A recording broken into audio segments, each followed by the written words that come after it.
Hello, everybody, and welcome back to the New Flame Sports Podcast. I'm your host, Andrew, and unfortunately, it's just me as other other crew members, have some other stuff to do today.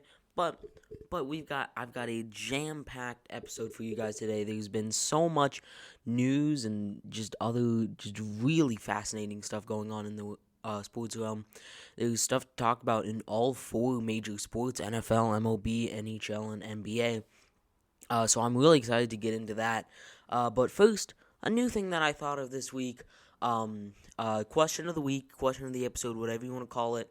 But this first one is who in your opinion is the best player in MLB history? For me, it's Babe Ruth. I don't think you can argue maybe like Ted Williams or Hank Aaron or Willie Mays or someone else like that. I mean, you might even want to argue Mike Trout. I mean, I think it's a little bit early to argue Mike Trout.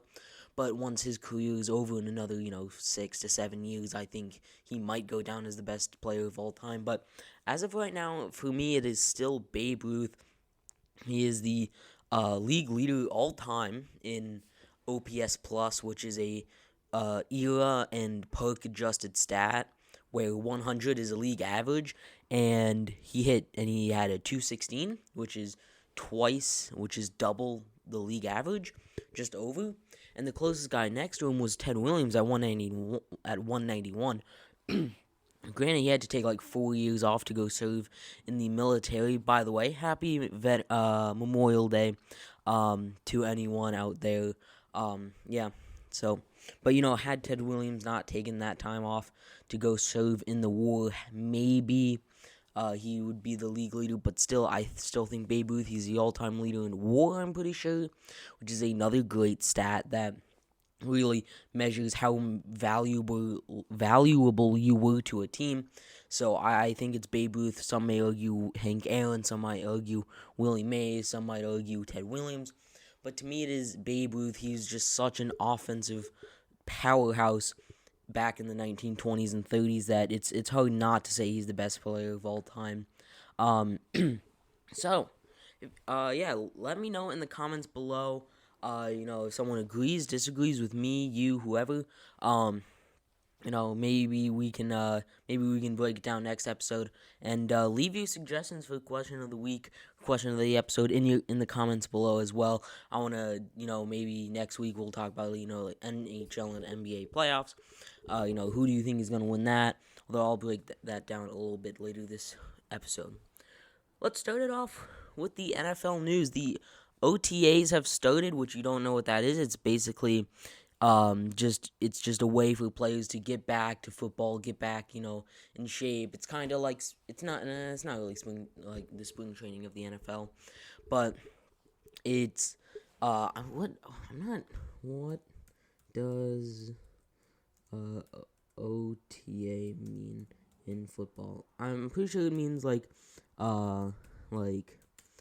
optional organized team activities. That's what it means. Organized team activities. So it's not optional. You have to go. You can't opt out not to go, like Aaron Rodgers. But anyway, none of that's really important right now. But OTAs have started. A lot of all the teams are back. We've had some press conferences. We've had everything like that going on, which we'll talk about one later. But a couple of things first. I want to point out the guys that had major injuries, the two guys that you really think about. You think of 2020 injuries to quarterbacks. You think of these two guys, obviously Dak Prescott and Joe Burrow. Burrow is on track to play week 1, which is great for the Bengals. They got the new unis. They got Jamar Chase in the draft. So, if Burrow plays week 1, I'm not saying the Bengals are going to go out here and win, 9 games, anything crazy like that. But they could, a lot of people would expect them to win, I don't know, like 4 or 5. They might win, like 6 games, which doesn't sound that great. But, really any win you can get from a second-year quarterback who didn't play over half of his rookie year. So if you can get that, I think the Bengals would be more than happy. You get it probably another top 10 pick in the draft. Go after and get that offensive lineman that you could have had in this year's draft. But maybe they're playing the long game. They wanna get a guy that they think is a little bit better this year. But anyway, but the other guy, Dak Prescott, apparently according to other teammates, Dalton Schultz, who's their tight end, has come out and said this, that he looks the same as he did last year, which is a good sign for Cowboys fans. Like, if you're a Cowboys fan, you have to be happy with that news, because I had to assume you were biting your nails the entire offseason to seeing what Dak would look like coming back off that nasty ankle injury. So, with Dalton Schultz saying that he looks the same as he did last year, I mean, Dak Prescott looked pretty good before his injury last year. He was on pace for like 5,000 yards. I think he was on track for 60 touchdowns, which was never gonna happen. But who knows? But Dak Prescott and Joe Burrow coming back looking good in OTAs has really, that's just really important for them to be able to come back and build off of the momentum that they had last year before getting injured. Obviously, Dak Prescott was playing like a MVP, and Joe Burrow was having a nice rookie season, but injuries ruined that. But they're both on track to play Week 1, which is really good. So, yeah. The next one, let's go on to another rookie second-year QB.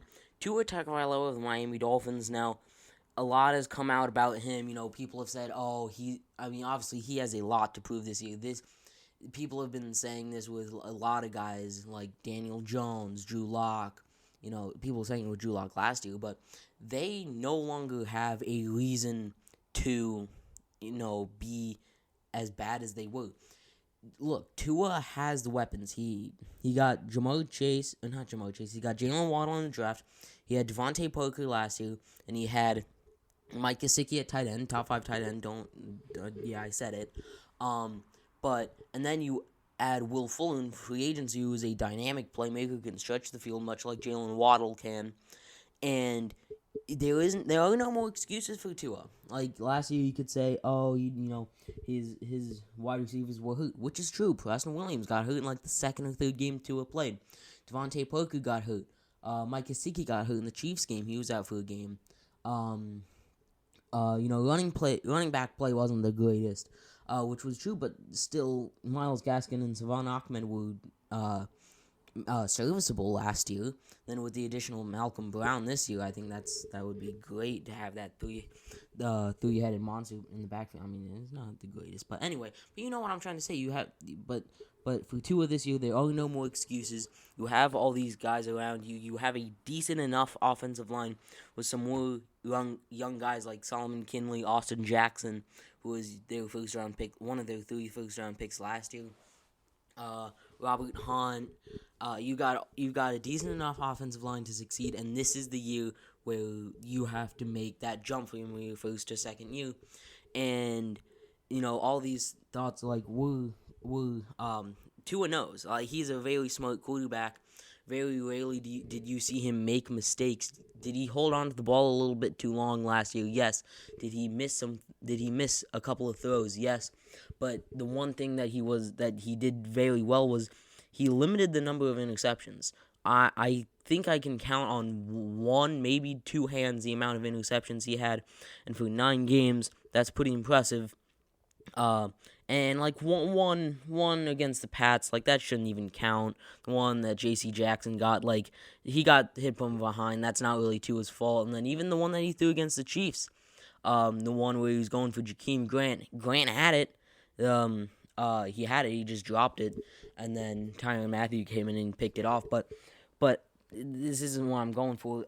He had a press conference last week, and he said this is a direct quote: "Last year for me, I wasn't as comfortable just in general. I wasn't comfortable calling plays. I think the guys that we had last year were phenomenal. I just didn't have the comfortability of checking plays, alerting plays. I just rode with the play, even if I knew in a way that it wasn't going to work. I was going to try to make it work. But the firepower we have this year, I mean, it's good, but you gotta get it out to them too. If you're able to protect yourself, then you get it out to them, and have them make good plays. Then you'll be good." Like I said, Tua knows that this is his season. He has no more excuses.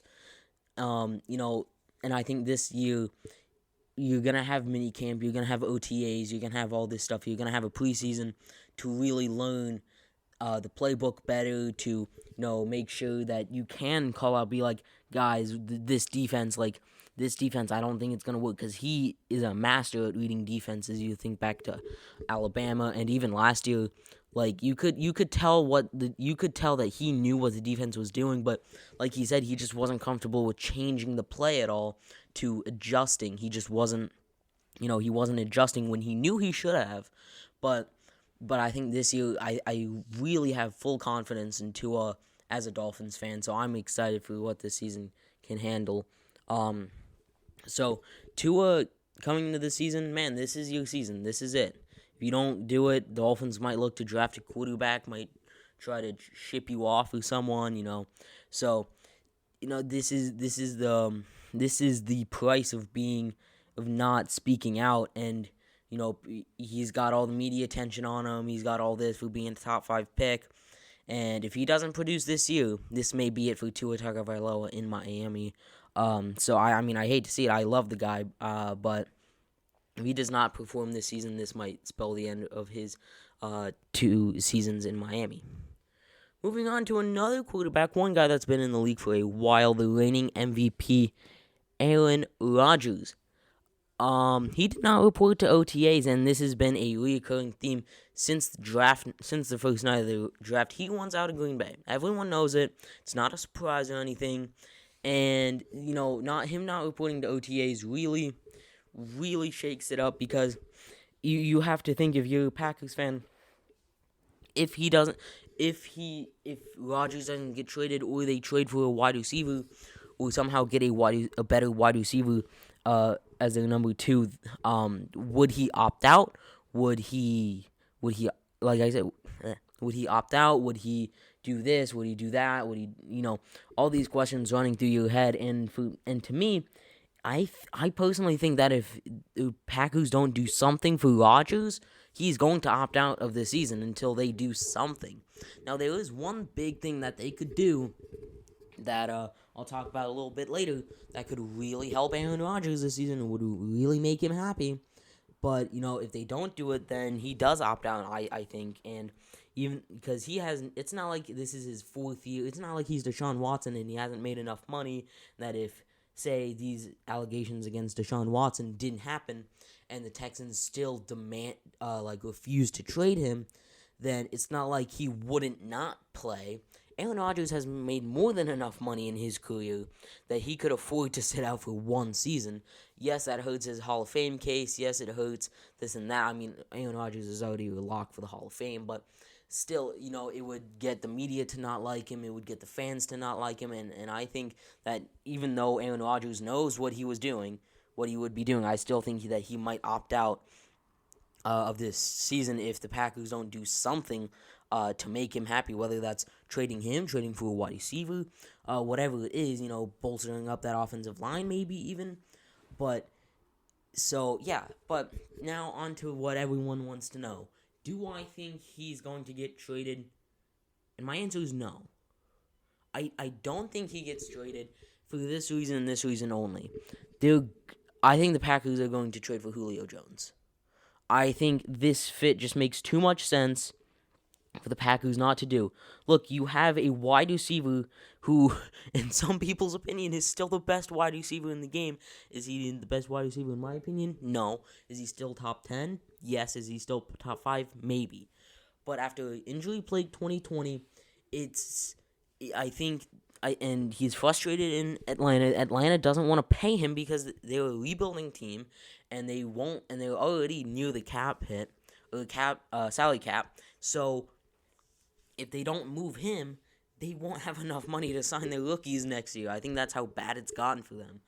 So if the Packers can trade for him for Julio Jones, I'm trying to think of the big contracts that you would have on that season, on that roster. Rodgers obviously, but I don't think Devontae Adams has gotten paid yet. Aaron Jones just got paid, yes, but Jair Alexander is going to need to get paid. Zadarius Smith is going to need to get paid. But I think you could afford to have Julio Jones on your roster for however long his contract is up. I think it's I think it's after, not this season, but the next season. He'll be 35 by then. But I think if the Packers trade for Julio Jones, that's just a match made in heaven. With Aaron Rodgers, Devontae Adams, Julio Jones, Robert Tonyan, I already said Aaron Jones. Aaron Rodgers, Aaron Jones, Devontae Adams, Julio Jones, and Robert Tonyan. And then along with that offensive line, you got Elton Jenkins, David Bakhtiari, who's coming back from being hurt. So you got Josh Myers, who they drafted in the third round, I want to say, second or third round. That's a quality offensive line in my opinion. So just trading for Julio Jones, whether that's a first and a third, whether it's just a first, because the Falcons have been receiving offers, and one of them was a first round pick from Tennessee. So the Packers would have to match. Probably gonna have to do better than that because they're in the same conference as Atlanta. They would have to play them this year. So, that's my opinion on the whole Aaron Rodgers thing. And that's where I think Julio Jones is going to end up. I think he ends up in Green Bay. I know a lot of people saying that he should go to New England or Tennessee or Baltimore or San Francisco, where I think the best fit for him is in Green Bay. That's just my opinion, but I understand what a lot of people are saying with New England. They don't, with all these other teams except for Tennessee, they have a true number one. But like Green Bay, New England, San Francisco, Baltimore, they don't have a true number one. New England has Nelson Aguilar, but like he was the number one option at wide receiver last year for the Raiders, he was probably the number 3 option on offense behind Waller and Jacobs. The Ravens, they have Mark Andrews, they have Sammy Watkins, they drafted Rashad Bateman, but that still doesn't compare to Julio Jones and what he can do if he's healthy. San Francisco, yes, you got a lot of gadget guys like the Brandon Ayuk's, like the Deebo Samuels, like the who else is I don't even know who's on that roster really at wide receiver. That just shows how poor it is, but still, I think Baltimore, San Francisco, or New England would be good fits for him, but I don't think it would be the best just because San Francisco, you have Jimmy Garoppolo, who's just and a rookie Trey Lance, who even knows what he's going to become in the NFL because he is such a moldable quarterback right now, as everyone says. He has so much raw potential. It's just going to be if the 49ers can untap that potential or unlock that potential in him.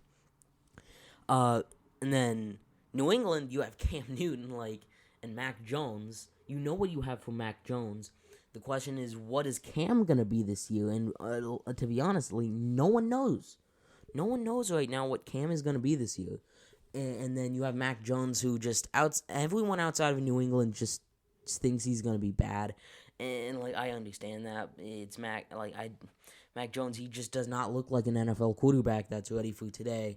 And then in Baltimore, you have Lamar Jackson, who, yes, he can throw the ball decently, but it's not what you would want to do with Julio Jones. And yes, I was saying that Kenny Golladay would be a great fit in Baltimore earlier this offseason. Here's the thing. Kenny Golladay is a lot more able to move around more than Julio Jones, just because due to the fact that Julio's older, he's a little bit bigger than Kenny Golladay. So that's why I think he would be a good fit in Baltimore, but out of those 3, he's probably the best one. And then another one that I saw today or yesterday was Seattle. Yes, the Seattle Seahawks are in it for Julio Jones right now. And honestly, this has to be Seattle's thinking right now. Oh, who needs a defense when you have the best offense in the league? Honestly, that's what they're trying to assemble. They're trying to recreate, they're trying to create the best offense of all time. You have Russell Wilson, top 5 quarterback. You got you got Chris Carson, who's a great running back, top 10 when he's healthy. And then at wide receiver, what would the depth chart even look like? There isn't no number 1, 2, 3. There's 1A, 1B, and 1C would be on that team if Julio Jones got added to that roster. DK Metcalf, Julio Jones, and DK Metcalf, Julio Jones, and Tyler Lockett. I don't know why I forgot his name for a second. That trio would be unstoppable. We see a big three over in the NBA with Kyrie Irving, Kevin Durant, and James Harden on the Nets. This would be the big three of wide receivers, but out in Seattle, out on the other coast. Um, with DK Metcalf, Julio Jones, and Lockett. And that's a great fit for Julio Jones, but it's just going to be if the Seahawks can pay him and if they're willing to give up enough. That's just really what it's going to come down to for Seattle here. And if they do it, I think they might become favorites in that. NFC, I almost said NL West, but in that NFC West, just due to the fact that they have the best. I think they would have the best offense in the league if they added Julio Jones to their team, and I think they would become favorites. It's clearly right now. I think the Rams are favorites, but add Julio Jones to that Seattle Seahawks roster, and a lot changes. The next team for Tennessee. The next team that has been involved in the Julio Jones trade rumors is the Tennessee Titans. And for good reason, they lost Corey Davis in free agency, who was their number 5 overall pick back in 2016. Something like that. 2016, 2015, one of those years. But, and for Tennessee, this would be another very high-powered offense. You got top 5, top 3 offensive line in the league, maybe. You have Derrick Henry, one of the best pure runner in the game. And then you have A.J. Brown and Julio Jones. And then at tight end is a little weak. And then Ryan Tannehill at quarterback. Other than tight end, you have no weakness on that offense. And the question for the Titans would become that defense. You have Caleb Farley, who knows what he's going to be in the NFL just due to his injury concerns. You signed Janoris Jenkins in the offseason. You lost Jadeveon Clowney. I'm trying to come up with names. You signed O'Shawn Evans at least. That was a good move. But they would have to make some sort of big deal during the season to bolster up that defense. Honestly, you would have to bolster up that defense in a couple of ways in order for them to be true AFC contenders, even for that own division, because the Colts are going to be very good. So even if you added Julio Jones to Tennessee, I still don't know if they would be favorites in that, and that's just the mystery of the NFL, because you never know. One guy could make a huge difference. We saw it with the Buccaneers. I guess they added 3 guys, but still, Fournette didn't do anything in the regular season, and then Gronk didn't start producing until week 10. But you saw what it could do. You bolster up one, you get an upgrade at one position. For them, it was quarterback. You get Tom Brady instead of Jameis Winston in there, and boom, you could become Super Bowl champs. Would you look at that? So I really think that Tennessee would be a great fit for Julio Jones, and really out of this, 6 teams. Seattle, Tennessee, New England, Green Bay, San Francisco, and Baltimore, I think would be great fits. Or not be, but some of these are great fits. I think the 4 that really jump out to me are Seattle, Tennessee, Green Bay, and Baltimore, and then the 2 that I don't really like are New England and San Francisco. So I think this Julio Jones situation is very interesting, and he's another guy like Aaron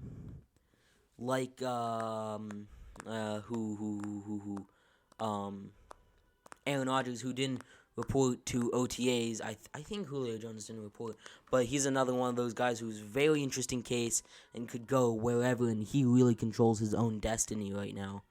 So that's going to wrap it up for the NFL portion. Not a whole lot to talk about, just because a lot of teams don't give out information during OTAs. But, yeah. Alright, one thing that I forgot to mention is that Adam Vinatieri, live on the Pat McAfee show, officially retired. The all-time leading scorer in points in NFL history. A very sad day indeed. One of the best kicker in my opinion of all time, had some very clutch kicks in some Super Bowls and some playoff runs for the Patriots. That's what he's most known for. But then later in his career, he played with the Colts. So obviously will be enshrined just along with Drew Brees and Phillip Rivers, the Hall of Fame class of 2026. Crazy to think that three legendary players have all retired in the same offseason. And then just to think that Eli Manning might be in that same Hall of Fame class, So it's going to be crazy in 2026 to see who makes the Hall of Fame. So, yeah. Adam Vinatieri, happy retirement to you. So, yeah. Next off, we got Kareem and Dino here. Now, they were back from what they were doing, and they were here while we discuss the NBA playoffs right now. Now, I have not been watching any of the games. All I've been really paying attention to is the Celtics, because honestly, that's really all I care about, if I'm being honest. Like, I don't really, really care about anything else. Like, I pay attention to it, but I'm not the biggest fan of any team. So this is mostly going to be Kareem and Dean's time to shine. And, I'm just going to sit back, maybe ask a couple of questions of what they think of all the teams. Maybe next week, after the first round or so. Maybe this week we can just give who we think is going to win, and then next week really go in depth about why, just because it'll probably be less to talk about because there will be less games and all that. You understand this? But, yeah, Kareem and Dean, take it away. I'll start off by saying the most intriguing series we've seen so far has got to be the Suns and Lakers, even at 2-2. Now, the Suns have been helped a little bit because Anthony Davis has been hurt. He had a groin issue. They're not sure if he's going to be here for Game 5. But regardless, I think the Suns take the series. I'm going to say Suns in 7 because I think the Lakers win one more. And I mean, everything else is really, there's not much to talk about. I mean, the Hawks, I guess, is surprising on the Knicks going up 3-1. The Clippers and Mavs are tied at 2-2 as well. The Clippers won 2 in a row against the Mavs. Um, so yeah, Nuggets Blazers. I mean, Nuggets might win that one, but I'll be honest with you. I'm a bandwagon Lillard fan, so I hope the Trailblazers win this one. The Nets up 3-1. Sorry to my fellow Celtics fan up here, but I know he's not feeling too good about that one. Yeah, You didn't win one. You didn't win one. Yeah, we did. But you've We been did. blown out. Yeah, we won one because Jason Tatum dropped 50 on him. That's the only. Yeah, but you were blown out the other two. Yeah, literally the only way we're gonna win any games against the Nets. This is how anyone is gonna win against the Nets if they have their star just go absolutely berserk and drop 50 points. Yeah. That's the only way it's ever gonna happen. So the Sixers have a chance tonight against the Wizards to win the series. To sweep and the Bucks took out the brooms and sweep the floor because someone's got to tell that Tyler Hero dude it's not the bubble no more. I mean, seriously. Like, he ain't the same. Bubble frauds. So, Jamal Murray, obviously, for the for the Nuggets, I remember when I was on vacation seeing that he tore his ACL, and I knew that was, like, a big problem. But Michael Porter Jr., honestly, I wouldn't say I'm, like, a huge believer in that kind of hype around him. But I'll be honest, I'll give credit where credit's due. He's stepping up in a big way for Denver. I think if it wasn't for him, I think we'd see the Blazers up 3-1. But obviously the series is really different. The Clippers and Mavericks, I thought the Mavericks were getting close to taking the brooms out because it just seemed like the Clippers could not win a game. We saw what the Clippers did in the bubble, up 3-1 to the Nuggets and letting them come back. And it just seemed like all that magic we saw in the regular season was lost. But no fear when Kawhi Leonard's on your team. And, he'll come back for you. He blowed them out last game. But, Jazz Grizzlies, maybe the Grizzlies win, but I don't see it. The Jazz, they get in Donovan, even though Donovan Mitchell wasn't there for Game 1 and they lost, the Jazz have won the last two. And the Jazz, they're blowing them out, and when Donovan Mitchell wasn't there, they lost by 3, and he's obviously their star player besides Rudy Gobert. And I guess I wouldn't say Aaron Gordon's a star player, but I'd say he's really good. Yeah, he's like mediocre, average kind of. Yeah. Well, one of the mill players, I guess you could say. Alright, let's talk for a sec. Let's talk. Let's have a serious talk. All right, serious hotel. The fans. Dean, get in here. The fans. First of all. Okay. The fans. Oh, okay. What do I gotta say? Let's talk about what happened last night at the Celtics game. Oh, something happened at the Celtics. Oh boy. That fan got arrested. What fan? Celtics fan. He threw a water. He threw a water bottle at Kyrie's head. Oh my! Oh, I should have seen that coming. Because like Kyrie mentioned before the series started, he was like, "I want to keep this strictly about basketball, about this series at hand. I don't want the past to come back and make fans mad or whatever." So then there was John Morant and his like family were like they got into it with some Jazz fans. Yeah, that also happened. Trae Young got spat on, and Russell Westbrook got popcorn dropped on him. Yeah, the only ones I've heard of. Yeah, the only ones I had heard about. Fans gotta be chilling out. Yeah, but the only ones I had heard about were the Trae Young ones and the Russell Westbrook ones. I hadn't heard of the. I would have assumed that something would have happened with Kyrie Irving, but I didn't know that something had already happened, and then I had no idea about the John Morant one. He got charged with like battery and assault of like a dangerous weapon. Dangerous weapon. That's a water bottle for you right there. To the head, though. Yeah, to the head. Yeah, that's dangerous. Don't do that. If it was filled, it could be dangerous. If it was filled, it could be dangerous. Yeah, it could. That is pretty heavy. Yeah, it's like a half a pound or something like that. All right. I'll let Dean put his little word on There's this. 2 cents in this situation. So obviously everything that's happened in the NBA with fans, but let's just, I think, step back and talk about Kyrie Irving of what he did after the game. I don't know if you guys know. After the game, when he was greeting his fans at halftime, he took his foot, stepped on the Celtics logo, and dragged it across the face of the Celtics logo in disrespect because of the way how the fans treated him. A little TO action. It's like, obviously I see like why he did it. Obviously he was mad because a lot of things weren't going his way. Not basketball wise, just people started to hate him and not treat him like he was a person. Like a snake or whatever. But I don't know. I think honestly it's a pretty immature move. Yeah, that's a good way Kyrie to do something like that. I think it's pretty immature. I think he let his emotions get the best of him. Because, like, you wouldn't see, like, a player like LeBron or Curry or... I mean, Curry's never switched see a teams. Player. Like, if... You wouldn't see a... But, like, going back to LeBron or Harden, I don't think Harden would do something... he might. Actually, Harden might do something like that. Yeah. But LeBron would never do something like that. LeBron, I feel like, has always been very much, like...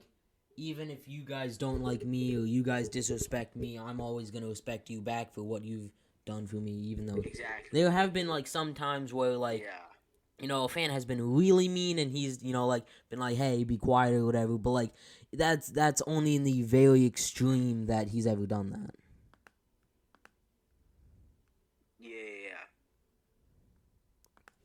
That's true.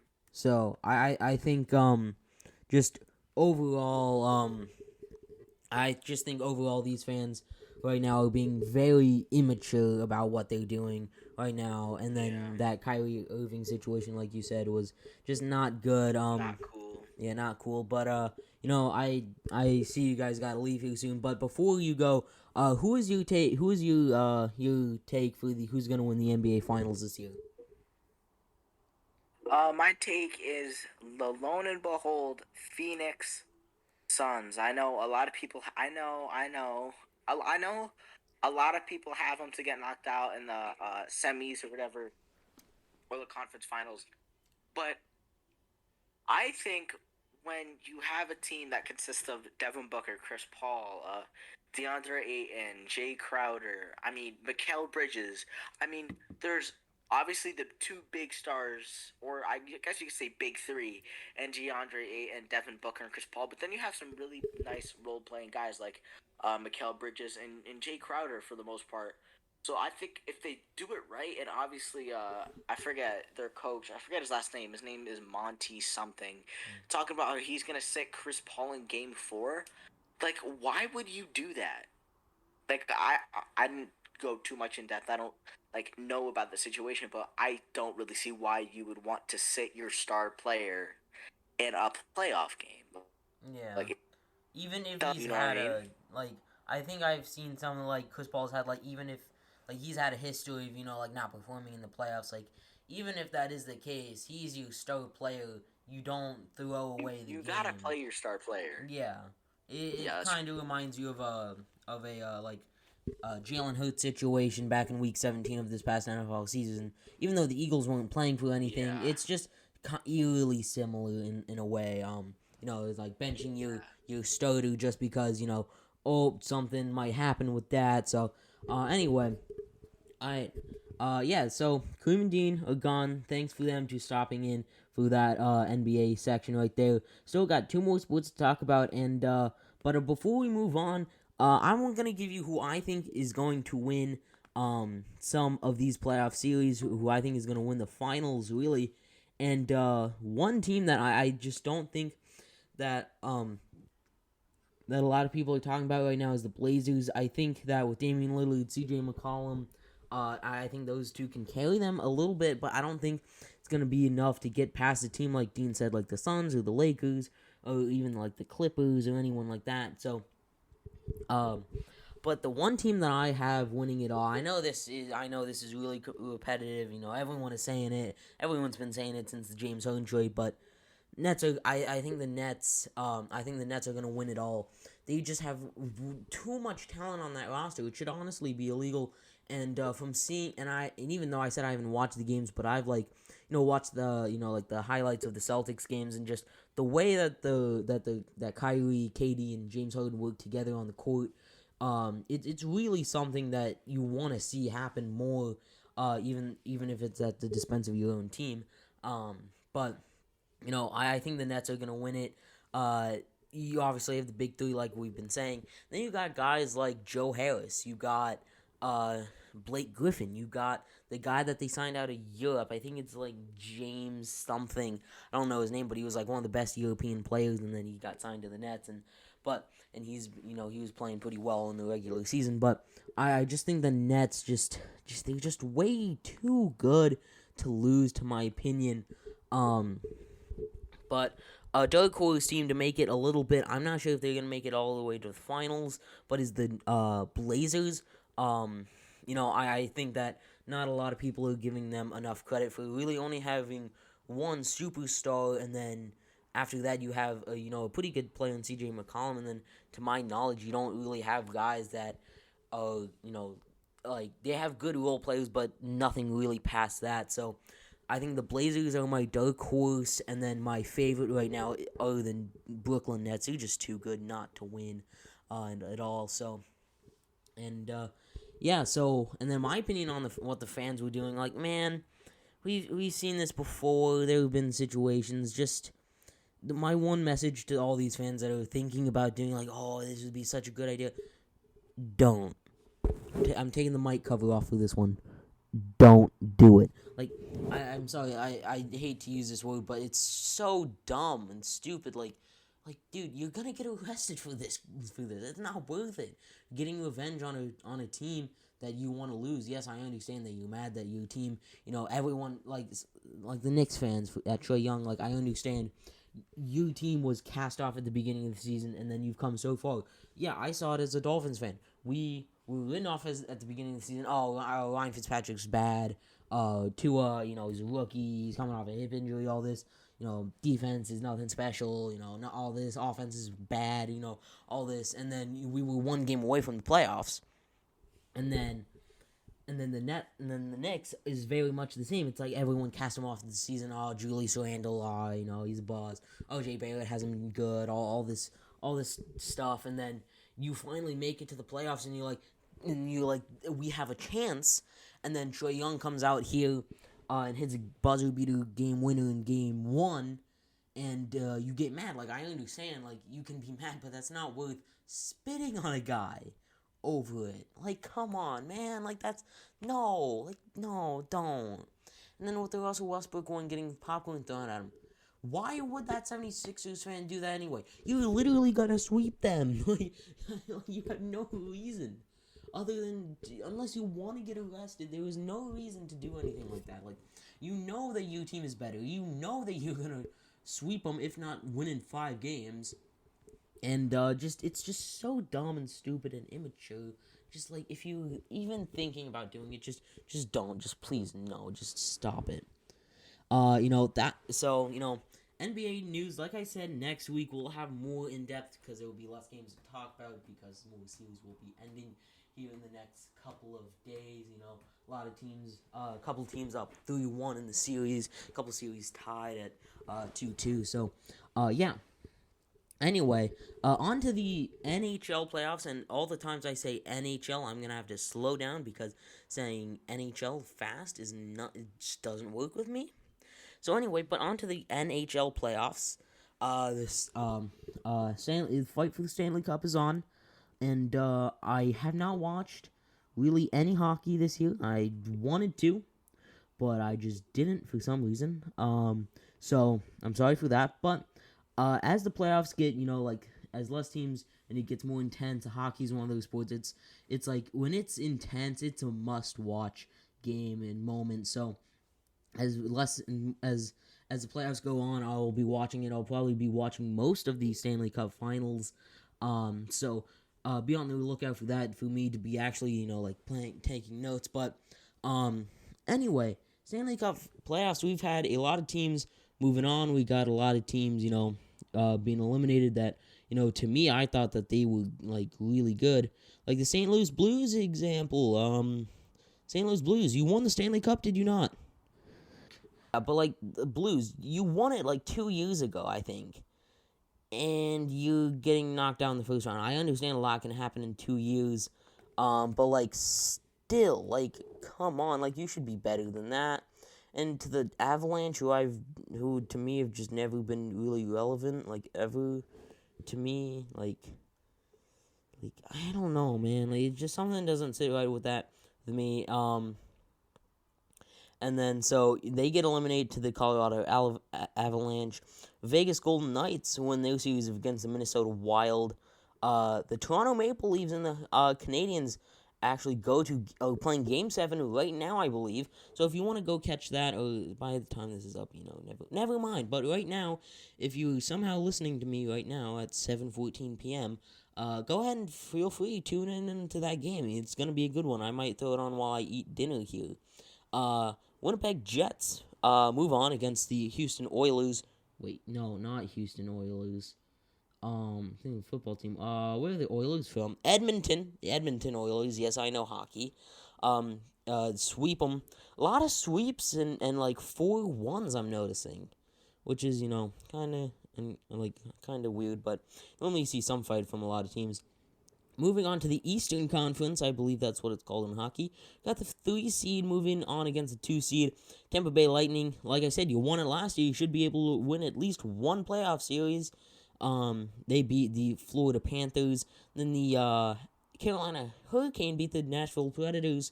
And Predators, didn't you win it a couple years ago as well? 3 years ago? Come on now.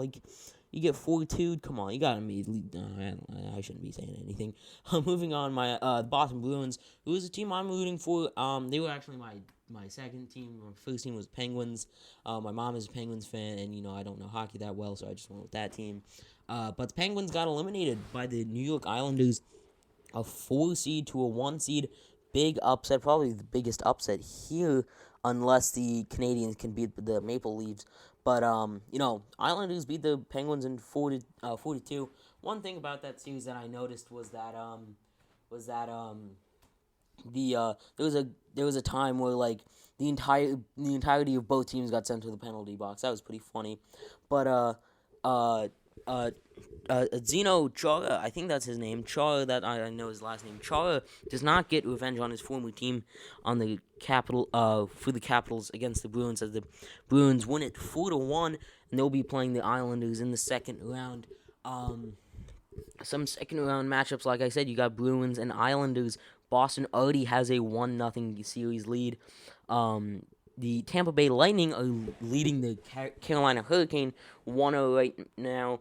The Winnipeg Jets are currently sitting in their hotel or wherever they're at right now, watching this Maple Leafs Canadiens game to see who they'll be playing right now.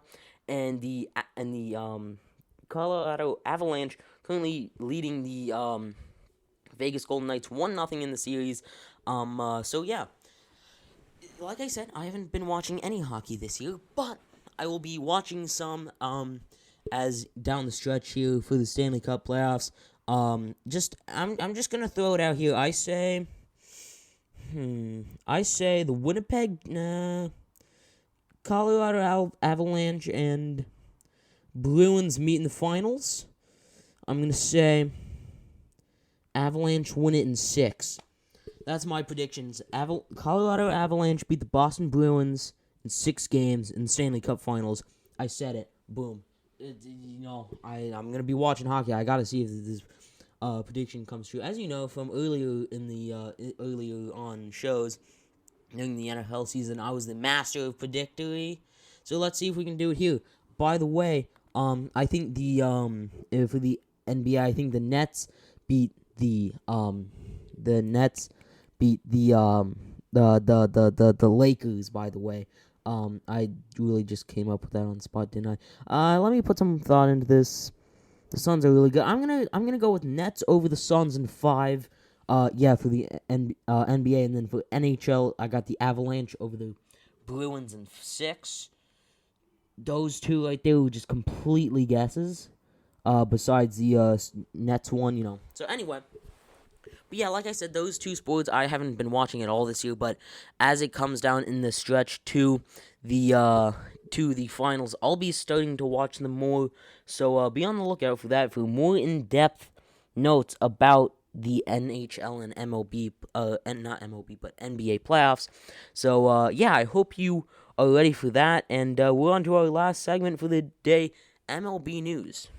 Alrighty, and on to the last segment of the day, the MLB news. And before we get to, the games and, the players who are hot and cold and all that, first we gotta talk about some serious stuff. Marcell Ozuna has been arrested.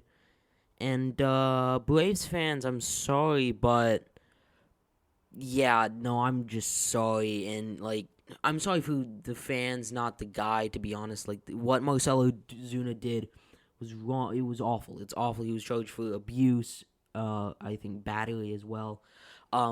So, just don't do what he did. Never to anyone ever. No. He's going to be locked up for a long time. I think this spells the end for his career. He is done in the MLB. I think he's had something similar to this, but not as serious. But this time, he really messed up this time, and he's going away for a long time in prison.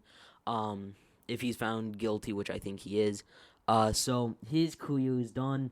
I think the Braves are obviously going to cut him. They won't even put him on the commissioner's exempt list, or he'll be put on the commissioner's exempt list, and the Braves will also cut him. And then no one is going to re-sign him ever again. His career is done in the MLB, and he deserves it after what he's done. Dude, just don't do that. Just please, no, don't.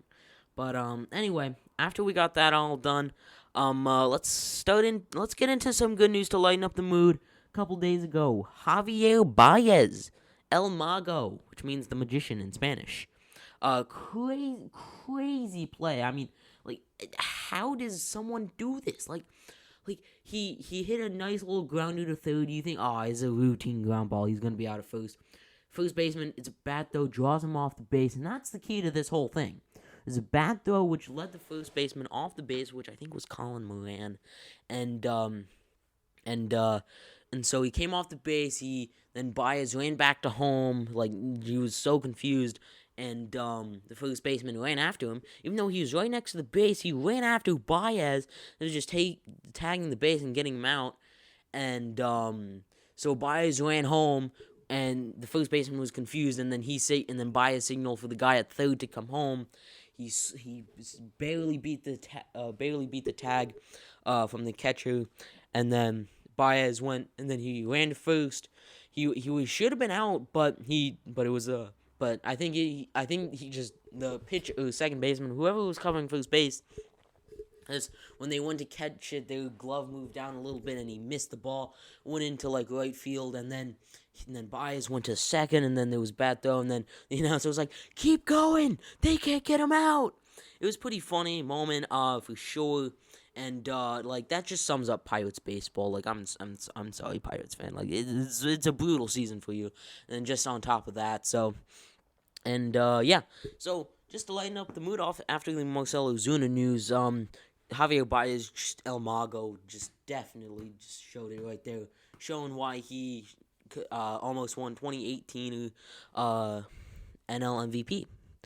So moving on, we got some news for the Yankees. You know, this is my favorite team. I've been following them closely, and back in a slump, and this time it's the full team, not just the hitting. Like previously back, like it was just, the hitting just was not working. The pitching was okay, giving up like a 4 ERA, like 4 runs, which isn't bad necessarily, but like, and with an offense like that, with Judge, with Torres, with Stan, with, I guess Voit, we didn't have Voit at the time, but like Stan, Judge, Torres, LeMahieu, Gio Urshela, even Mike Ford was decent. Clint Frazier, guys like that. You should think we should be able to score at least 4 runs a game, but we just couldn't. And now we can't score like 2 runs a game, and we also can't get like not. And we also are allowing like 6 runs a game. Like I don't understand it. We got swept by the Tigers,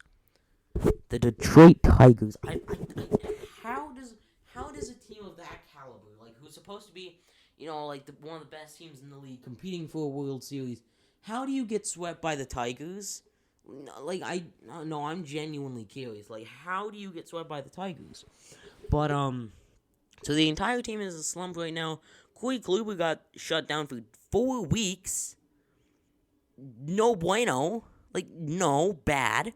After his no hitter, and it would have been really funny because when we played the Tigers, it would have been Spencer Turnbull versus Corey Kluber, and if you don't remember, Turnbull and Kluber threw no hitters on back-to-back days. Then they were supposed to like start off against each other. It was gonna be really funny, but instead we had to call up Davey Garcia for a start, who was good for about a couple innings and then imploded. But yeah, so like. It's just not a good time right now.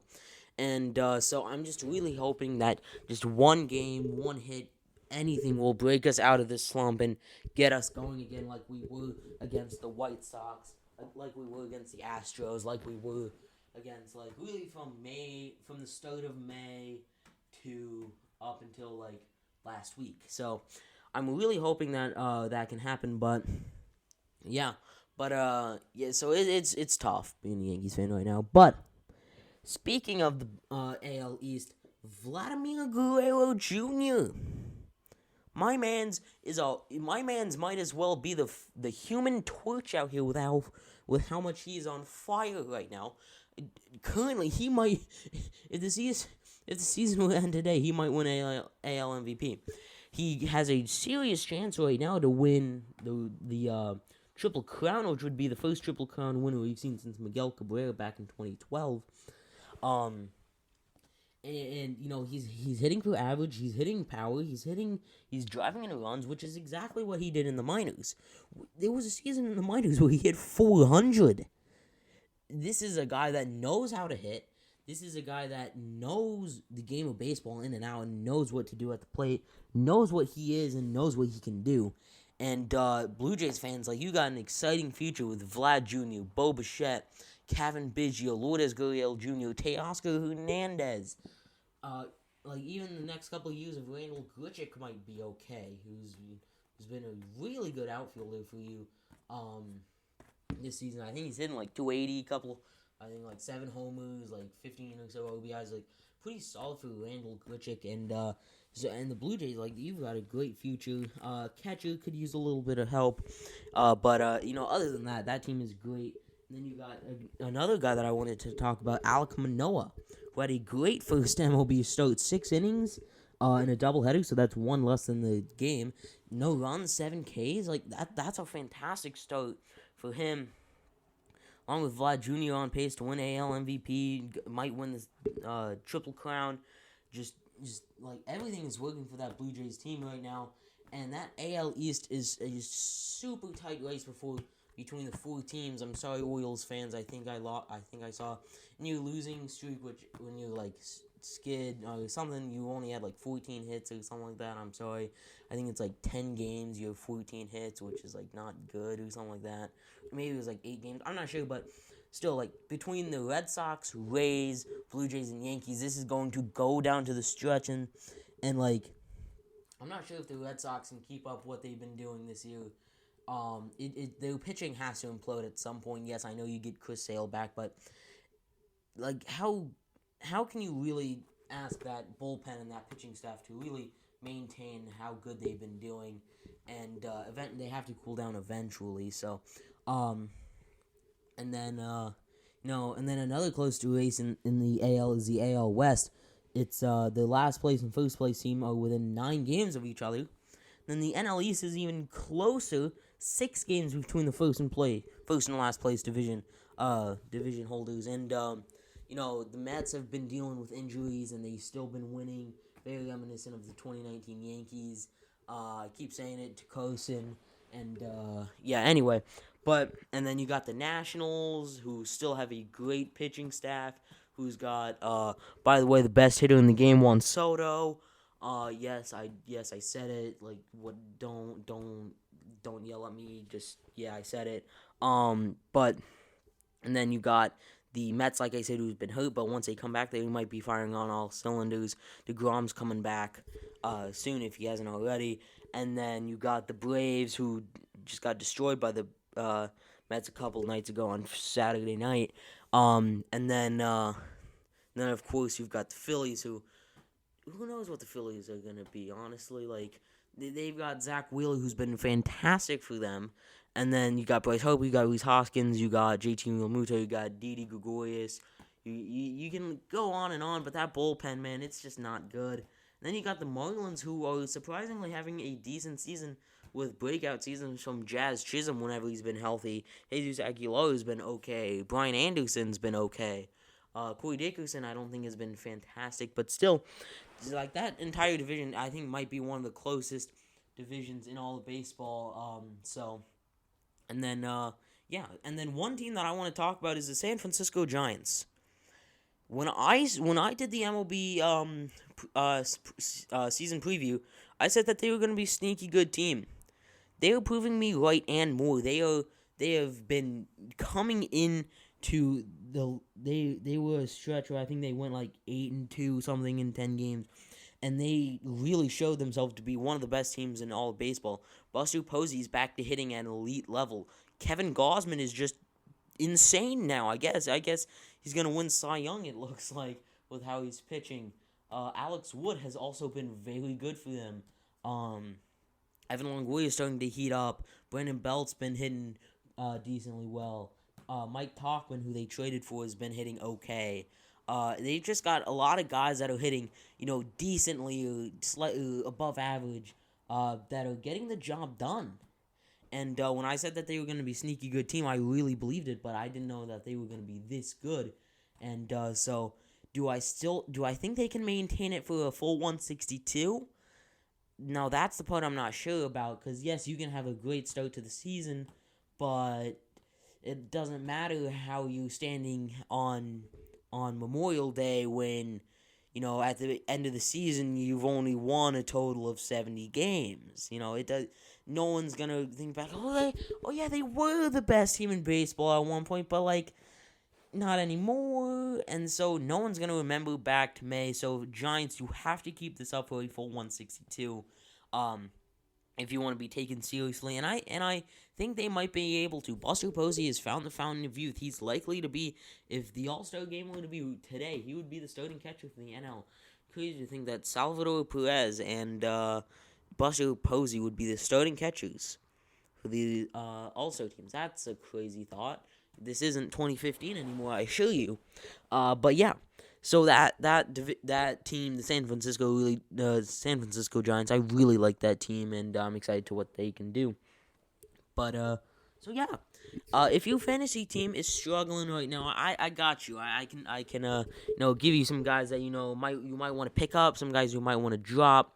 So some guys that are on fire, not on fire as levels of Vlad Jr., but guys that are hitting really good right now. You got Tyler O'Neill, who I actually picked up in our league today in his last week. Hitting 389. He's 7 for 18, 389 average, 3 home runs, 7 RBIs.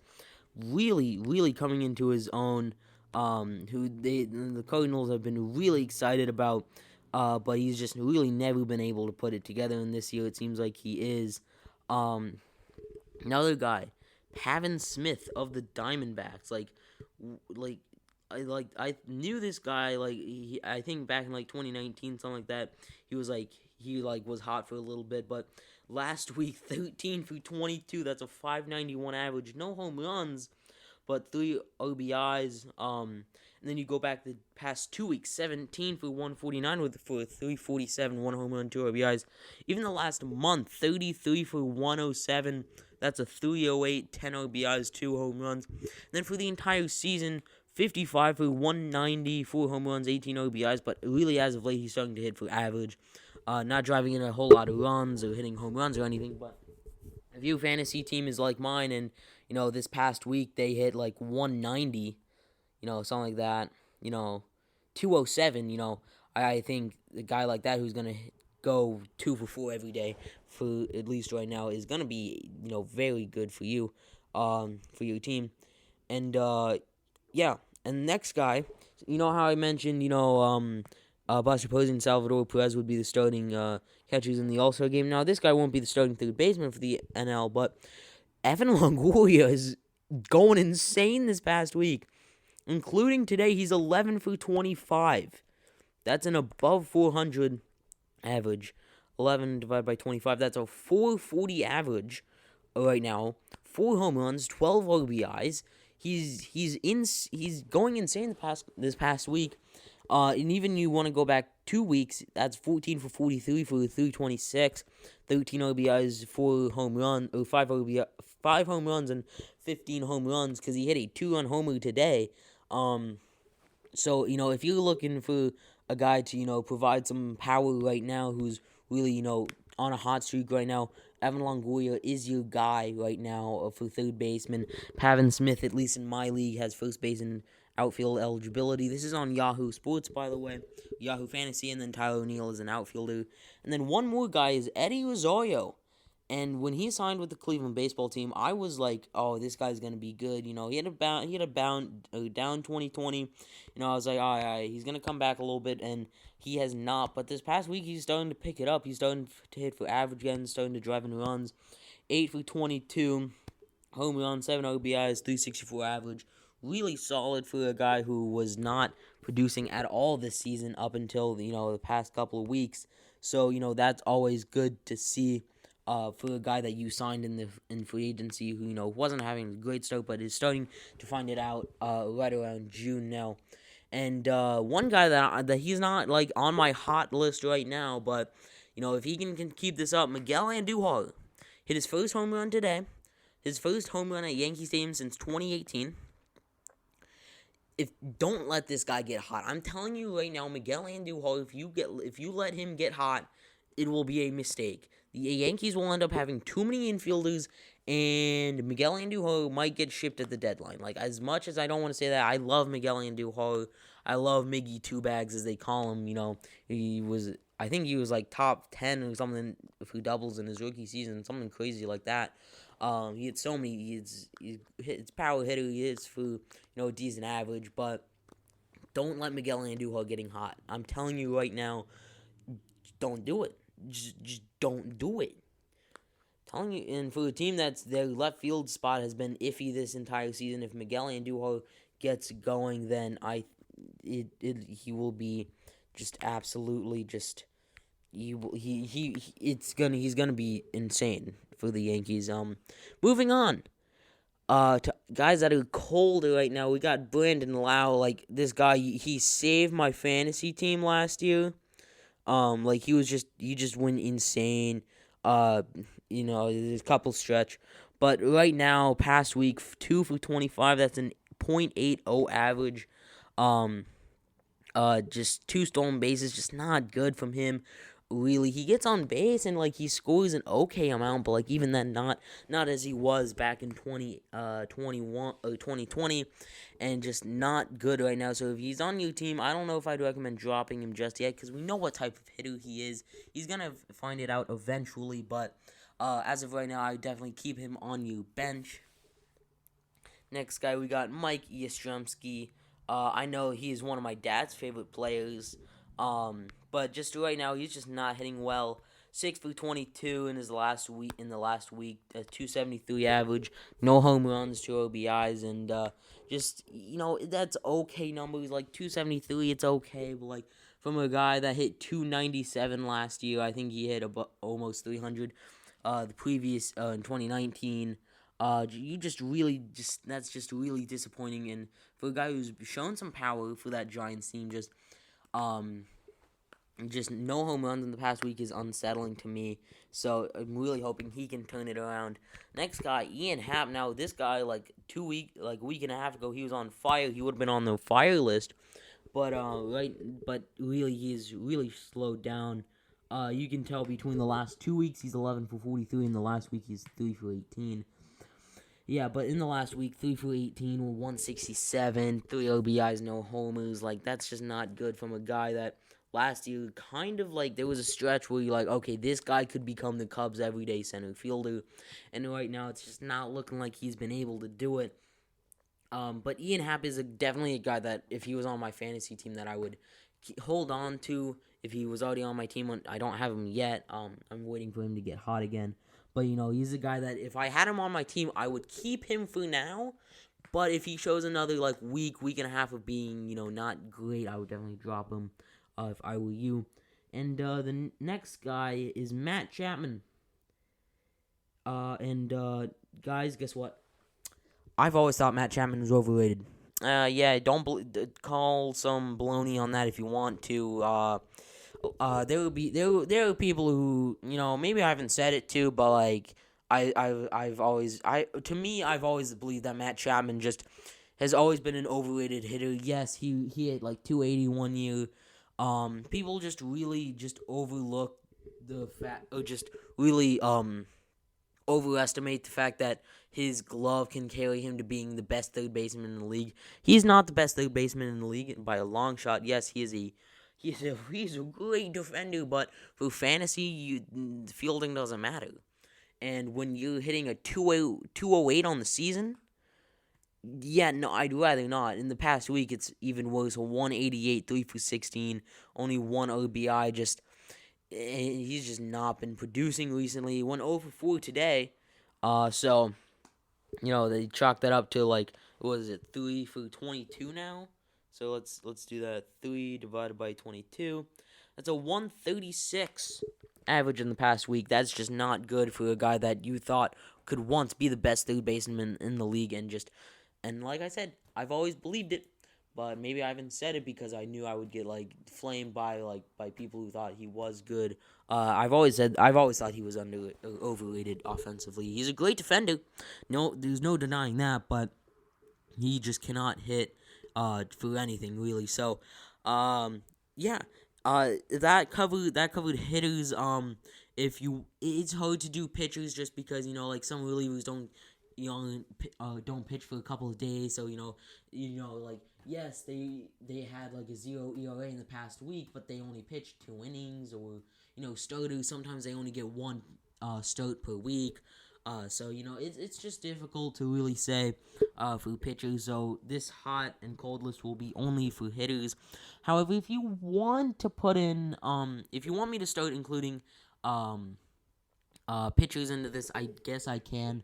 But definitely let me know in the comments below. Also in the comments, go ahead and answer the question of the week: who is the best player in MLB history? And I just want, if you're here, thank you for watching this entire episode of the New Flame Sports Podcast. If you like this episode, go ahead and hit the like button. We're back to doing weekly uploads. I hope you're excited for that. And subscribe if you're new, and if you like this episode, go ahead and hit the like button, like I said. And see you next week. See ya.